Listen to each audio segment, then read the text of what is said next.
अब यह बिल्कुल साफ हो चुका है कि अमेरिका के ट्रंप हर हाल में भारत को झुकाना चाहते हैं।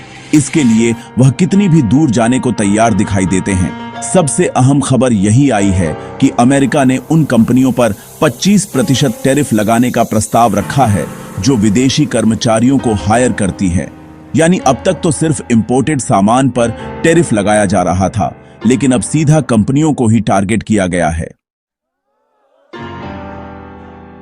वहीं अगली खबर सुनकर आप भी सोचेंगे कि अमेरिका के ट्रेड एडवाइजर का दिमागी संतुलन बिगड़ गया है, क्योंकि तमाम हालात के बावजूद भी उन्हें यकीन है कि भारत झुक जाएगा और धमकी दी जा रही है कि भारत का अंत अच्छा नहीं होगा। इतना ही नहीं, बल्कि सीधा सीधा ब्रिक्स देशों को निशाना बनाते हुए कहा जा रहा है कि ब्रिक्स अमेरिका का खून चूस रहे हैं और बिना अमेरिका को सामान बेचे जीवित ही नहीं रह सकते। लेकिन जहां ट्रंप धमकियां देते रह गए, वहीं दूसरी ओर रूस और भारत ने एससीओ समिट के मंच से डब्ल्यूटीओ के जरिए उनकी चालबाजी को बेनकाब कर दिया। दरअसल ट्रंप टैरिफ पर ही बड़बड़ाते रहे और भारत ने इस बीच सिंगापुर के साथ 5 बड़े समझौते फाइनल कर डाले।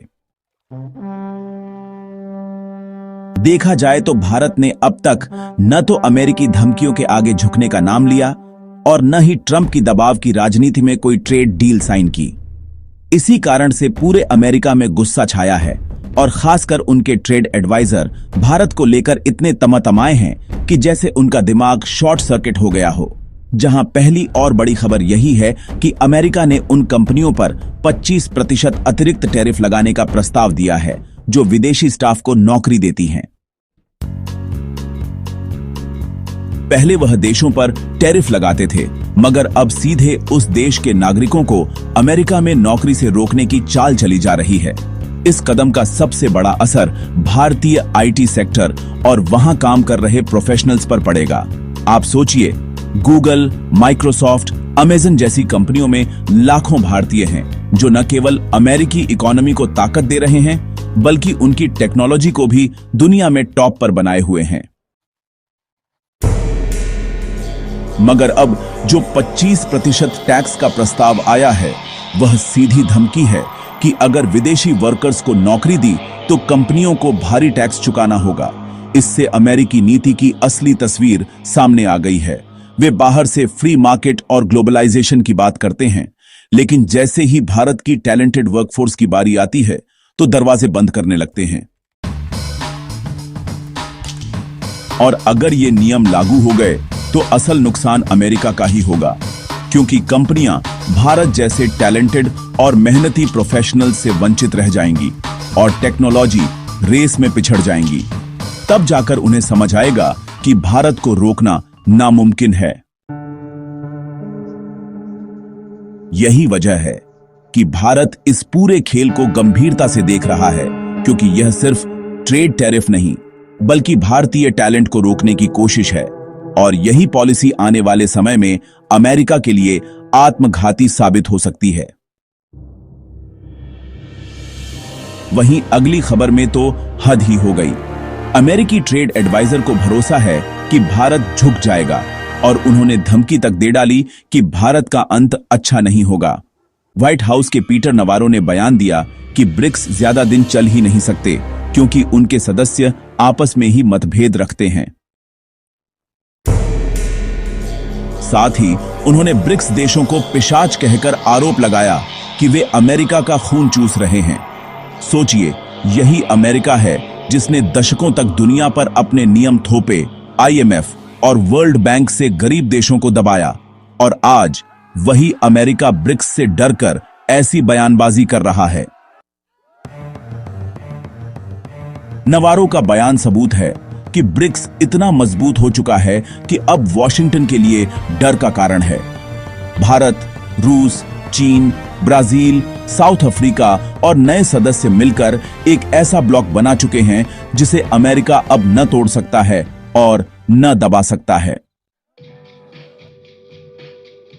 इसी बीच ट्रंप धमकाते रह गए और रूस में एससीओ समिट में भारत ने अमेरिका को सीधी चुनौती दी। भारत ने कहा कि डब्ल्यूटीओ का अपीलेट बॉडी तुरंत बहाल होना चाहिए। असल खेल यही है क्योंकि जब ये निकाय बंद पड़ा है तो अमेरिका मनमानी टैरिफ लगाता रहता है और कोई रोक नहीं पाता। भारत ने एससीओ में ये मुद्दा उठाकर अमेरिका की मनमानी को सीधी चुनौती दे दी। भारत और रूस ने मिलकर इस पर जोर दिया, जिससे एशिया और ग्लोबल साउथ की एकता झलक गई और साफ हो गया कि अमेरिकी ट्रेड डिक्टेटरशिप अब और नहीं चलेगी। यानी जहां ट्रंप धमकियां दे रहे हैं, वहीं भारत दुनिया को बता रहा है कि अब भारत नियम बनाने वाला देश है, मानने वाला नहीं। और दूसरी ओर सिंगापुर के साथ भारत ने 5 बड़े समझौते किए हैं। इन डील्स से दोनों देशों का आर्थिक सहयोग नई ऊंचाइयों पर जाएगा और अरबों डॉलर का निवेश भारत की ओर आएगा। सिंगापुर पिछले 7 वर्षों से भारत का सबसे बड़ा एफडीआई निवेशक है और अब ये साझेदारी और गहरी हो जाएगी। पहला समझौता डिजिटल इकोनॉमी और फिनटेक सहयोग पर हुआ है, जिससे भारत के स्टार्टअप और यूनिकॉर्न्स को वैश्विक अवसर मिलेंगे। दूसरा ग्रीन एनर्जी और सस्टेनेबल प्रोजेक्ट्स पर है, जो भारत के ग्रीन मिशन को मजबूत करेगा।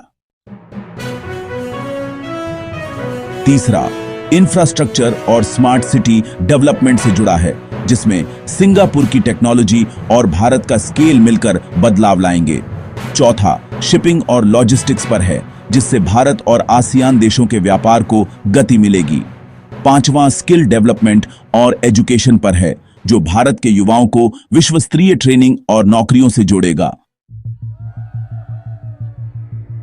यानी साफ है, अमेरिका की धमकी और टैरिफ पॉलिटिक्स एक तरफ और भारत की व्यावहारिक डिप्लोमेसी दूसरी तरफ।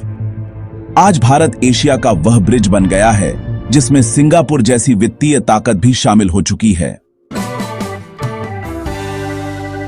अब इन खबरों को लेकर आपका क्या कहना है? अपनी राय नीचे कमेंट में जरूर बताएं। वीडियो को लाइक, सब्सक्राइब और अपने दोस्तों तक जरूर शेयर करें।